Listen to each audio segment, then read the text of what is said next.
Olá, hoje eu passo por aqui para falar neste podcast com você na minha rede Opinião Simone Amorim sobre aplicar a Lei 8666 ou a 14.133. Esta tem sido a dúvida mais recorrente dos órgãos.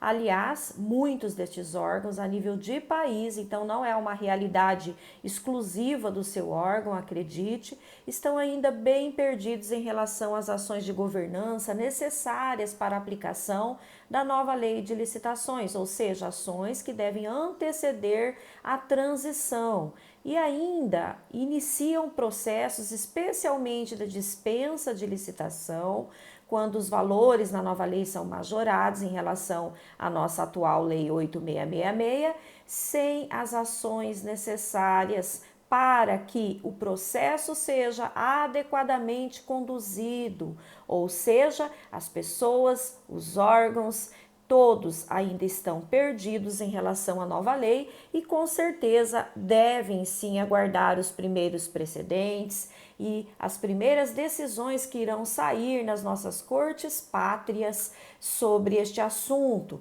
Contudo, eu deixo aqui para você nesta semana, neste podcast, algumas dicas muito importantes para que você consiga estar fazendo uma transição segura, sem problemas, aí na estrutura do seu órgão, independentemente do tamanho da estrutura.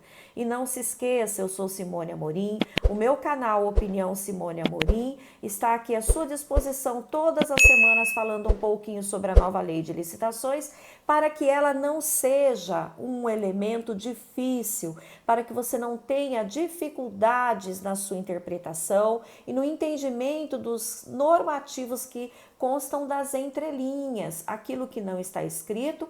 Contudo, eu, como servidora do Tribunal de Contas do Estado do Mato Grosso do Sul, agente totalmente voltado no momento para os estudos da nova lei e envolvida em diversas ações a nível de país em relação às capacitações necessárias como ações de governança, agora para a nova lei. Se não estiver inscrito no meu canal, se inscreva, indique o conteúdo para um colega e me ajude a aumentar o alcance deste conteúdo que lhe tornará viável e fácil esta transição aos poucos, ok? Então, sobre as ações de governança, eu lhes digo, capacitação é a primeira grande ação de governança, de competência, assim como as demais da alta administração, e através da qual, essa competência da alta administração, os tribunais de contas estarão cobrando os órgãos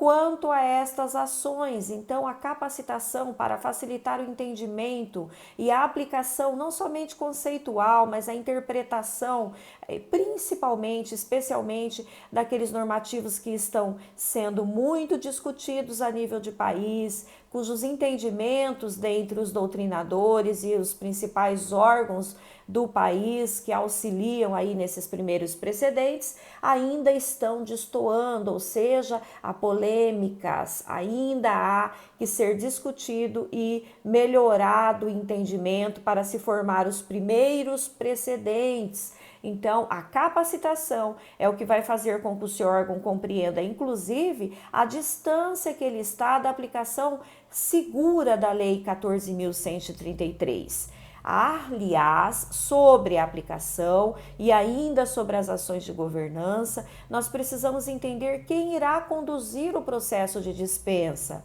Quem são aí os agentes que atuarão no processo? Você está preocupado com a gestão por competência? Ou seja, a segregação de função. Tenho visto muitos estudos técnicos sendo assinados pelo próprio secretário demandante. Ora, pois, se a sua equipe estuda a viabilidade daquele objeto e lhe dá um planejamento, ele deve sim concordar com aquela viabilidade que pode inclusive ser alterada ou negada a partir de um estudo técnico bem elaborado, para então autorizar a contratação. Mas ele não pode ser o agente que assina o estudo técnico preliminar, assim como não é sugerido que aquele que vai fiscalizar participe ali da fase de planejamento da contratação. O agente de contratação poderá ser o mesmo pregoeiro? Esta é outra pergunta muito recorrente que me tem sido feita. Ora, pois, se o agente de contratação irá conduzir a fase externa dos procedimentos, né, relacionados às contratações que não pregão, porque no pregão eletrônico nós continuamos assistindo aí a atuação do pregoeiro, então qual o impedimento que nós teríamos? Eu não vejo legalmente explicitado que o pregoeiro não possa vir a ser o agente de contratação, desde que ele cumpra o pressuposto, então, de ser um agente efetivo do quadro do órgão, ok? Então, esta resposta é muito importante, porque nós temos aí inúmeras dúvidas acerca, inclusive, das funções do agente de contratação. Mas a União já liberou um precedente no sentido, inclusive, de que o agente de contratação não deve atuar em fase interna de licitação como um agente executor dos atos de planejamento, apenas como uma espécie de gerente de contratação, um agente que irá auxiliar aí na celeridade processual, no esclarecimento das dúvidas, na fase, inclusive, no importante procedimento da fase interna, de estipular o que é prioritário, né? De auxiliar os demais colegas aí nas suas dúvidas e na realização dos procedimentos, para que o processo realmente seja redesenhado e o seu fluxo esteja adequado à nova lei, certo? Também temos como ação de governança normatização, padronização, ou seja, inicie por ordem cronológica do processo os atos processuais de acordo com o seu acontecimento e vá normatizando e padronizando. Além disso, nós temos também a reestruturação interna, especialmente da controladoria e do órgão de assessoria jurídica, que agora passa a emitir parecer vinculativo, inclusive a definição de que em qual momento esse órgão irá atuar, né, o órgão de assessoramento jurídico, como controle prévio. Lembrando que se você definir de uma maneira excessivamente formalista, e não é esta a intenção da nova lei, que o seu órgão jurídico se manifeste em todos os processos de contratação, por certo que você vai bloquear, travar aí a estrutura do seu órgão e diminuir a celeridade, né? Contrariamente ao que a nova lei espera, você estará então diminuindo a celeridade processual. Então, aplicar a lei 8666 ou a 14.133?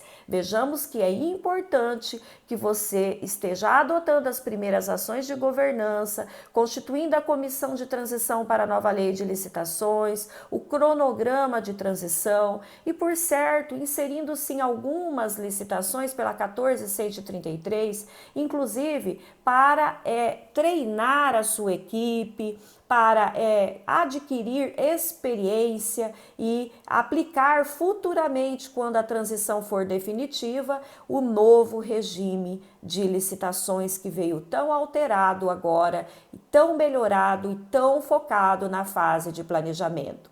Mais uma vez, fique comigo aqui todas as semanas na minha rede Opinião Simone Amorim, onde te espero com muito prazer. Deixe aí o seu link, né, o seu like, deixe aí o seu comentário, a sua dúvida. Não deixe de me seguir se você não for aqui, não estiver aqui inscrito, e também vá até as minhas redes sociais, onde eu te espero com muito carinho. Opinião Simone Amorim, forte abraço e até a nossa próxima oportunidade.